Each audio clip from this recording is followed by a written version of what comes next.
कैसे हो आप सब लोग। तो बच्चों आज हम बात करेंगे रिफ्लेक्शन ऑफ लाइट को लेकर के, क्योंकि रिफ्लेक्शन को हम ऑलमोस्ट कंप्लीट कर चुके हैं। सारी चीजें मैंने आप लोगों को बता दी हैं। अभी तक अगर आपने रिफ्लेक्शन की प्रीवियस वीडियोस नहीं देखी हैं तो उनका लिंक आपको डिस्क्रिप्शन बॉक्स में दे दिया जाएगा। वहां से आप जाकर के पहले प्रीवियस वीडियोस देखिएगा, तब जाकर के आप रिफ्लेक्शन को देखिए, तभी आप अच्छे से रिफ्लेक्शन का कॉन्सेप्ट समझ पाएंगे। तो आज की इस वीडियो में हम देखने जा रहे हैं कि रिफ्लेक्शन क्या होता है, क्या उसके लॉज हैं, किस तरीके से रिफ्लेक्शन काम करता है, किन किन मीडियम्स पे डिपेंड करता है या इसकी टेंडेंसी क्या है। तो चलिए फटाफट से आज की इस वीडियो को शुरू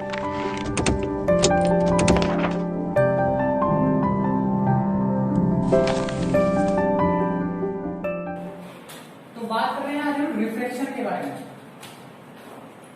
रिफ्लेक्शन ऑफ लाइट चैप्टर के अंदर जो दो पार्ट थे, एक रिफ्लेक्शन और एक रिफ्रैक्शन। रिफ्लेक्शन को अभी तक ऑलमोस्ट कंप्लीट किया है, अब रिफ्रैक्शन की बारी है। तो रिफ्लेक्शन को हिंदी में बोलते हैं अपवर्तन। अभी तक हमने जो स्टडी करी है वो किसकी करी है? परावर्तन की करी है।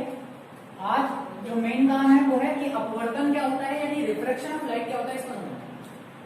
फिर से वापस एक बार रिफ्लेक्शन को हम देखेंगे कि रिफ्लेक्शन क्या होता था। जब एक प्लेन या पॉलिशदार फर्श पर या सरफेस पर कोई लाइट आती थी, स्ट्राइक होती थी, तो वापस उसी मीडियम में क्या हो जाती थी?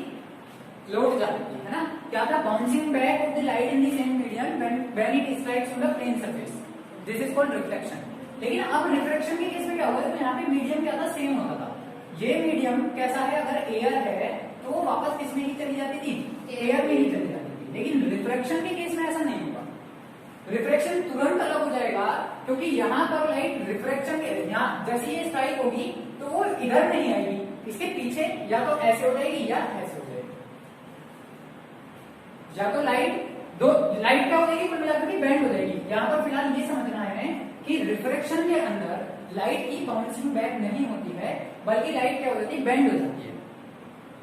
जैसे ही एक मीडियम से दूसरे मीडियम में जाएगी, तुरंत उसकी स्पीड पे फर्क पड़ेगा और वो क्या हो जाएगी? अपनी मेन पाथ से, जिसमें कि उसको या तो ऐसे जाना चाहिए था लेकिन वो ऐसे ना जा करके या तो इतनी हो जाएगी या फिर इतनी हो जाएगी, थोड़ी सी अपने पाथ से क्या हो जाएगी? डिस्ट्रैक्ट हो जाएगी। तो ये जो फिनोमेना है क्या कहलाएगा? रिफ्लेक्शन ऑफ लाइट कहलाएगा। तो कैसे समझेंगे इस चीज को हम? कि मान लो मेरे पास कोई भी ग्लास स्लैब है। ग्लास स्लैब कैसी? मान लीजिए ये है, ये मेरे पास मीडियम है ग्लास और ये मेरे पास मीडियम है एयर। अब एयर में से एक लाइट आई, किस पर आकर के स्ट्राइक हुई? ग्लास पर आकर के स्ट्राइक हुई। एक मीडियम जो एयर है उसको हम रेयर मीडियम बोलते हैं, और जो ग्लास है उसको हम डेंसर मीडियम बोलते हैं। रेयर और डेंसर मीडियम को आगे देखेंगे कि किस तरीके से समझ सकते हैं। फिलहाल ये याद रखना है कि 2 डिफरेंट मीडियम्स मुझे लेकर के चलते हैं। ये क्या है? 2 डिफरेंट मीडियम्स है। 2 डिफरेंट मीडियम्स। अब याद क्या करना है कि when light goes from one medium to another medium, जब एक मीडियम से दूसरे मीडियम में जाएगी, जबकि वो दोनों मीडियम अलग अलग, तो क्या होगा? वहां पे रिफ्रैक्शन होगा। पहले मैं बनाऊंगा इसका एक नॉर्मल, ये क्या गया? नॉर्मल, जो कि 90 डिग्री बना रहा है। तो लाइट क्या हो जाएगी? बेंड हो जाएगी अपने ओरिजिनल पाथ से। जाना कैसे चाहिए था? इसको ऐसे जाना चाहिए था, लेकिन ये ऐसे ना जा करके या तो ऐसे जाएगी या ऐसे जाएगी। तो ये जो फिनोमिना है, destructing of the light from the original path after when it goes from one medium to another medium, this is called refraction. किसी भी प्रकाश की किरण का एक माध्यम से दूसरे माध्यम में जाते हुए अपने पथ से विचलित हो जाना क्या कहलाएगा? अपवर्तनांक कहलाएगा। कंडीशन क्या है कि एक मीडियम से दूसरे मीडियम में जाए, यानी कि एक मीडियम कैसा हो? रेयर, और दूसरा मीडियम कैसा हो? डेंसर। अब रेयर मीडियम को अगर मैं कहूं तो इसको हम बोलते हैं विरल माध्यम। ये क्या होता है? विरल माध्यम। और जो डेंसर होता है वो होता है सघन माध्यम। मतलब कि जो विरल मीडियम है वो लेस डेंसर है, लेस डेंसिटी वाला है। इसकी डेंसिटी कैसी है? लेस है। लेकिन अगर मैं बात कर रहा हूँ डेंसर की, तो इसकी डेंसिटी कैसी होती है? इसकी डेंसिटी हाई होती है। अब लेस और हाई डेंसिटी का क्या मतलब हुआ? जैसे कि अगर मैं पानी की और कांच की बात करता हूँ या हवा की और कांच की बात करता हूँ, तो इनके पार्टिकल्स के बीच का जो डिस्टेंस होगा, distance between the particles of the medium, यहाँ पर डिस्टेंस बहुत ज्यादा होगा as compare to glass. Glass के जो पार्टिकल्स होंगे वो कॉम्पैक्ट होंगे, आपस में कंबाइन होंगे इंटरमोलिकुलर फोर्स ऑफ अट्रैक्शन की वजह से, क्योंकि यहाँ पे इंटरमोलिकुलर फोर्स ऑफ अट्रैक्शन क्या होती है? ज्यादा होती है एज कंपेयर टू एयर। तो जिसके पार्टिकल्स एक दूसरे के बहुत पास पास हैं, बहुत ज्यादा टाइटली बाइंड हैं या कॉम्पैक्ट स्ट्रक्चर बनाते हैं, वो कैसा मीडियम होगा? डेंसर होगा। और जिसके पार्टिकल्स थोड़े दूर दूर है, जिनके बीच में स्पेस है, इंटरमोलिकुलर फोर्स ऑफ अट्रैक्शन कम है, वो कैसा मीडियम होगा? रेयर मीडियम होगा। यानी मीडियम को हमने क्लासिफाइड कर दिया 2 पार्ट में। और रिफ्रैक्शन के केस में हमें दोनों ही मीडियम लेकर के चलने हैं। हमेशा एक मीडियम कैसा होने वाला है? Rare, denser. अब पता कैसे चलेगा कि रेयर क्या है डेंसर क्या है? उसके लिए बस हमें ये देखना है कि कॉम्पैक्ट स्ट्रक्चर किसकी है। कॉम्पैक्ट स्ट्रक्चर किसकी है? मूवमेंट ऑफ पार्टिकल किसमें है? कॉम्पैक्ट स्ट्रक्चर के साथ साथ मैं क्या देखूंगा? मूवमेंट ऑफ पार्टिकल देखूंगा। अब जैसे मैं एयर की बात कर रहा हूँ और ग्लास की बात कर रहा हूँ, तो एयर के पार्टिकल इजीली क्या कर सकते हैं? मूवमेंट में रह सकते हैं, क्योंकि ये गैसियस मीडियम है, ठीक है। लेकिन अगर ग्लास की मैं बात करता हूँ तो क्या ग्लास के पार्टिकल मूवमेंट में होंगे? नहीं होंगे, क्योंकि ये एक सॉलिड स्ट्रक्चर है। ये इसके पार्टिकल कैसे हो चुके हैं? फिक्स हो चुके हैं अपनी जगह पर, वो फिक्स हो चुके हैं, जिसकी वजह से वो वहां से हटेंगे ही नहीं। तो ऐसी स्ट्रक्चर्स क्या होती हैं? डेंसर मीडियम में कंसिडर होती है। अब अगर मान लो मैंने ले लिया एयर के साथ वाटर, तो वाटर भी क्या होगा? As compare to air denser होगा। क्यों होगा? क्योंकि डेंसिटी ऑफ वाटर क्या है? एयर से ज्यादा है। इसके पार्टिकल्स के बीच में intermolecular force of attraction air से क्या है? ज्यादा है। तो डेंसर मीडियम हर वो मीडियम होगा जिसमें पार्टिकल्स थोड़े पास पास हो, जिसमें पार्टिकल्स के बीच में अट्रैक्शन फोर्स ज्यादा हो, जो टाइटली बैंड हो एक दूसरे के साथ, ठीक। अगर मान लो मैंने ले लिया वाटर और गिलास, तो वाटर और गिलास में भी जो डेंसर मीडियम है वो ग्लास है एज कंपेयर टू वाटर, क्योंकि इसके पार्टिकल मूवमेंट में रह सकते हैं किसके कंपैरिजन में? ग्लास के कंपैरिजन में, ठीक। तो ये जो रिफ्रैक्शन है यहाँ पर इन दोनों में से या तो एयर ग्लास हो या ग्लास एयर हो, वाटर एयर हो या वाटर ग्लास हो या एयर ग्लास, मतलब पेयर बनाना है मुझे दो मीडियम का, एक लेयर होना चाहिए और एक डेंसर होना चाहिए। तो डेफिनेशन क्या होगी कि when light goes through one medium to another medium,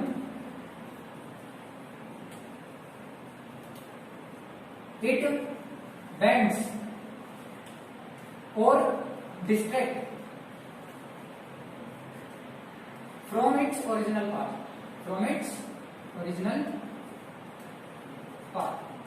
This phenomena is called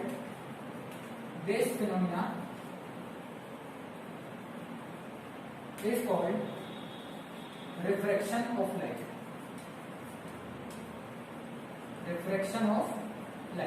condition यही है कि हमारे पास दो मीडियम होने चाहिए और वो भी अलग अलग, जिसमें कि एक मीडियम कैसा होने वाला है? रेयर, और दूसरा मीडियम कैसा होने वाला है? डेंसर। यानी एक मीडियम का विरल होना जरूरी है, दूसरे मीडियम का सघन होना जरूरी है। तो ये जिस तरीके से हमने रिफ्लेक्शन पढ़ा था कि वो क्या था? Bouncing back in the same medium. यहाँ पर फर्क आ गया कि वन मीडियम से दूसरे मीडियम में वो जानी ही जानी है।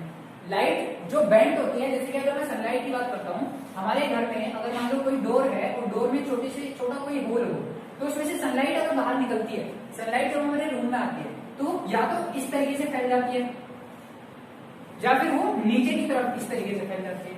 तो वो कुल मिलाकर के अपने ओरिजिनल पाथ पर नहीं आ रही है। जब लाइट अपने ओरिजिनल पाथ पे ना आए from one medium to another medium, तो उस केस में वो क्या होगा? कौन सा फिनोमेना होगा? रिफ्लेक्शन का फिनोमेना होगा। और ये किसकी वजह से हो रहा है? केवल और केवल रेयर और डेंसर मीडियम की वजह से, density of the two different mediums की वजह से।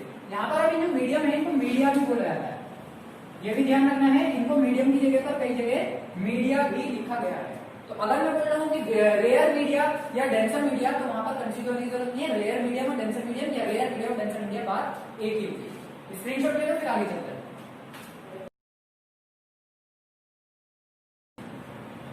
अब बेंडिंग ऑफ लाइट की अगर मैं बात करता हूँ, किसकी बात करी है? बेंडिंग ऑफ लाइट की, क्योंकि फिनोमिना क्या कहता है कि लाइट का बेंड होना इज कॉल्ड रिफ्रैक्शन। तो बेंडिंग ऑफ लाइट दो तरीके से होती है। It occurs by the two method, by two types या फिर बाय द टू मेथड। पहला बेंड्स टुवर्ड्स द नॉर्मल, और एक होता है bends away from the normal. अब या तो लाइट नॉर्मल की तरफ झुक जाएगी या लाइट नॉर्मल से दूर हट जाएगी। कैसे समझेंगे इस चीज को? जैसे मैंने यहाँ पर ये क्या बनाया था, ये क्या है हमारे पास? नॉर्मल है, 90 डिग्री बनाता है। इस नॉर्मल के पास देखो ये 90 डिग्री यहाँ से भी है और यहाँ से भी है। ये नॉर्मल इस जगह से देखूंगा मैं, या तो ये नॉर्मल से दूर हट गई है, आनी कैसी थी? ऐसे आनी थी, लेकिन या तो ये नॉर्मल से दूर हट गई है या फिर ये नॉर्मल के पास आ गई है। तो जब ये नॉर्मल से दूर हटेगी तो उसको क्या बोला जाएगा? Bends away from the normal. क्या बोलेंगे उसको? Bends away from the normal. और जब ये नॉर्मल की तरफ आ जाएगी तो उसको क्या बोलेंगे? बेंड्स टुवर्ड्स दी नॉर्मल, यानी कि अभिलंब की तरफ झुकेगी या फिर अभिलंब से दूर हटेगी। दो तरीके से बेंडिंग ऑफ लाइट अगर होता है। अब कहां पर कौन सा वाला बेंडिंग होने वाली है बात वो ध्यान रखें। रेयर टू डेंसर मीडियम कहां जाएगी, रेयर टू डेंसर। तो वो वाला फिनोमेना क्या होगा, ये होगा टुवर्ड्स दी नॉर्मल। तो वो कहां बेंड हो जाएगी, टुवर्ड्स दी नॉर्मल बेंड हो जाएगी। और अगर फिनोमेना होता है इस तरीके से कि डेंसर टू रेयर, तो लाइट जो होगी वो क्या होगी, अवे फ्रॉम दी नॉर्मल। क्या हो जाएगी, अवे फ्रॉम दी नॉर्मल। ये एक छोटी सी बात याद रखनी है रिफ्रैक्शन के फिनोमेना में कि मीडियम अगर रेयर ऊपर है और डेंसर नीचे है, मतलब कि लाइट अगर रेयर में से निकली और डेंसर में जाए, निकले यहां से एंटर करे डेंसर में, तो लाइट कहां ट्रेवल करेगी, टुवर्ड्स दी नॉर्मल करेगी। मतलब रेयर मीडियम ये रहा, डेंसर मीडियम ये रहा। तो कौन सा फिनोमेना करने वाला है, लाइट आई और ये टुवर्ड्स दी नॉर्मल बेंड हो जाएगी। और अगर क्या हो जाए, डेंसर टू रेयर हो जाए, मतलब कि अगर मैं ग्लास को ऊपर कर दूं और एयर को नीचे कर दूं, या फिर मैं नीचे से एक लाइट इसमें पास कराता हूं, जैसे कि ये मेरे पास एक दो मीडियम का एक इंटरफेशियल सरफेस है, यहाँ पर मैंने लाइट स्ट्राइक कराई, ये एयर था ऊपर वाला, नीचे वाला इस साइड में ग्लास था, तो ये इसका हो गया normal. Light bends towards the normal हो जाएगी, लाइट क्या हो जाएगी, बेंड्स टुवर्ड्स दी नॉर्मल। तो ये वाला फिनोमेना किसके लिए है, रेयर टू डेंसर के लिए, क्योंकि लाइट कहां से आ रही है, रेयर से डेंसर जा रही है। लेकिन अगर ऐसा हो जाए, कैसा, ऊपर मैंने ले लिया ग्लास और नीचे मैंने ले लिया ये एयर, मतलब कि ऊपर ले लिया मैंने डेंसर मीडियम, नीचे ले लिया मैंने रेयर मीडियम, तो लाइट आई, ये मेरे पास है नॉर्मल, तो ये bends away from the normal हो जाएगी। तो लाइट क्या हो जाएगा, दूर भागेगी नॉर्मल से, ठीक है। तो ये फिनोमेना भी सीधा सीधा क्या है, रिफ्रैक्शन ऑफ लाइट है। अब इन दोनों फिनोमेना के बेसिस पे हम एंगल ऑफ इंसिडेंस और एंगल ऑफ रिफ्रैक्शन को चेक करेंगे। कैसे, यहाँ पर आई की जो वैल्यू है, मान लो सपोज दिखने में कैसी दिख रही है, पहले बताओ, बड़ी दिख रही है, ग्रेटर वैल्यू दिखाई दे रही है आई की, और जो आर में दिखाई दे रहा है वो कैसे दिखाई दे रहा है, स्मॉलर दिखाई दे रहा है। आर से छोटा सा एंगल बनता है। तो जब रिफ्लेक्शन इस तरीके से होगा कि rare to denser medium light जाए और वो टुवर्ड्स दी नॉर्मल मिल जाए, तो उस केस में एंगल आई ग्रेटर होगा किससे, एंगल आर से। ये यहाँ पर याद रखना है। या कंडीशन आपको दे देगा क्वेश्चन के अंदर कि angle i is greater than angle r, incidence का एंगल रिफ्लेक्शन के एंगल से ज्यादा है, तो इसका मतलब पता चल गया कि लाइट जो है वो नॉर्मल कहां गई है, रेयर मीडियम से डेंसर मीडियम में ट्रेवल कर रही है। और अगर इस वाले केस में मैं कहूं कि ये आई की वैल्यू देखो और ये आर की वैल्यू देखो, बड़ा कौन है इसमें से, आर बड़ा है, तो इस केस में आई क्या हो गया, छोटा हो गया, किससे, आर से, एंगल आर से। तो यहां पर हमें पता चल जाएगा कि लाइट किस में ट्रेवल कर रही है, डेंसर मीडियम से रेयर मीडियम में ट्रेवल कर रही है। तो ये हमारे पास है बेंडिंग ऑफ लाइट। दो तरीके से होता है, एग्जामिनेशन में क्वेश्चन पूछ लेगा सीधा सीधा कि रिफ्रैक्शन ऑफ लाइट क्या है और उसके पीछे जो बेंडिंग का कॉन्सेप्ट है वो क्या है। तो बेंडिंग दो तरीके से हो रही है, एक टुवर्ड्स दी नॉर्मल, एक away from the normal. Towards the normal तभी होगी जब रेयर टू डेंसर जाएगी, और अवे फ्रॉम दी नॉर्मल तब होगी जब वो डेंसर से रेयर में जाएगी। स्क्रीनशॉट ले लो, फिर इसके लॉस देखते हैं। तो अभी बात कर रहे हैं loss of reflection, refraction. Loss क्या क्या है इसमें, फिर से वही चीज जैसे कि हमने रिफ्लेक्शन के लॉस पढ़े हैं, दो लॉस होते थे रिफ्लेक्शन में, उसी तरीके से रिफ्रैक्शन के दो लॉस है हमारे पास। पहला तो वही है सेम बिल्कुल। देखो इस डायग्राम के अंदर में कौन कौन सी रेज दिखाई देती है, ये इंसिडेंट रे होगी, ये वाली रिफ्रैक्टेड रे होगी, ये वाली भी रिफ्रैक्टेड रे होगी, ठीक है। तो जो लाइट यहाँ पर आ रही है, एक तो है इंसिडेंट, दूसरी है रिफ्रैक्टेड। वहां होती थी रिफ्लेक्टेड, यहाँ पर क्या होगी, रिफ्रैक्टेड। एंगल ऑफ इंसिडेंस होता था आई, यहाँ पर भी वही है। एंगल ऑफ रिफ्लेक्शन होता था, रिफ्लेक्शन होता था आर, तो यहाँ पर एंगल ऑफ रिफ्रैक्शन हो जाएगा। रिफ्लेक्शन की जगह क्या हो जाएगा, रिफ्रैक्शन, ठीक है। तो लॉस ऑफ रिफ्लेक्शन में सबसे पहला तो वही है कि इंसिडेंट रे, इंसिडेंट रे, दूसरी रे यहां जाएगी refracted ray, refracted ray, and the normal always lie on the same plane. एक ही प्लेन पर क्या करते हैं, वो लाई करते हैं। तो जो एंगल ऑफ जो हमारे पास लॉस ऑफ रिफ्लेक्शन का फर्स्ट लॉ है, वही किसके लिए भी अप्लाई होता है, रिफ्रैक्शन के लिए भी अप्लाई होता है। सेकंड लॉ जो है वो इंपॉर्टेंट है। सेकंड लॉ को ध्यान से सुनना, क्या चीज बोली जा रही है कि ratio of sine of angle of incidence to the sine of angle of refraction for the two medium mediums, for the two mediums,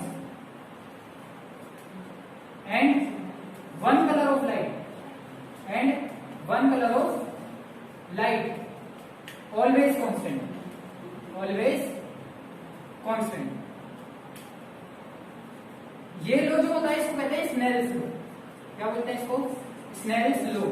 second law of refraction is also called Snell's law. बोला क्या है? Statement कैसे, इसको हम mathematically कैसे दिखाएंगे? ये कहता है कि रेशो निकालना है किसका?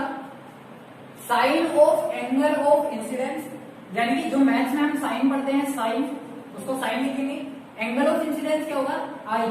इसका रेशो किसके साथ देखना है? एंगल ऑफ रिफ्रैक्शन, यानी कि sine of angle of refraction. तो यह देगा sine angle of refraction. Always क्या रहने वाला है? कांस्टेंट रहने वाला है. तो इस कांस्टेंट को यहां लिखेंगे हम 1 and 2 से. किससे लिखेंगे? 1 and 2 से. 1 and 2 का मतलब होता है लाइट गई है 1 मीडियम टू सेकेंड मीडियम. अगर मैं 2 पहले लिखूंगा तो इसका मतलब है लाइट गई है second medium to 1 medium, first medium. या इसको बुक्स के अंदर म्यू से भी दिखाया गया है. बुक्स के अंदर हम इसको कैसे रिप्रेजेंट करते हुए देखेंगे? म्यू से. तो ये जो लो है इसको क्या बोला गया है? स्नेल्स लो, जो स्टेटमेंट देता है कि angle sine of angle of incidence to the sine of angle of reflection always constant. ये वैल्यू हमेशा कैसी आएगी? कांस्टेंट आएगी. ये कैसी आएगी? हमेशा कांस्टेंट वैल्यू आएगी. ठीक है. तो यहां से सीधा 2 मार्क का क्वेश्चन है कि वो कहेगा आपसे write the statement of Snell's law. तो क्या करना है हमें? सेकंड लॉ ऑफ रिफ्लेक्शन को रिप्रेजेंट करना है. सेकंड लॉ ऑफ रिफ्लेक्शन हम लिख देंगे, वही क्या है हमारे पास? Snell's law. क्या आप बताइए? तो बच्चों आज की इस वीडियो में केवल इतना ही. अब मैं मिलूंगा आपसे नेक्स्ट वीडियो में रिफ्रैक्टिव इंडेक्स के टॉपिक को लेकर के, क्योंकि रिफ्रैक्टिव इंडेक्स को समझना हमारे लिए बहुत ज्यादा जरूरी है. उसके बिना आगे पूरा चैप्टर नहीं चल पाएगा. तब तक के लिए आप लोग पढ़ते रहिए, बढ़ते रहिए.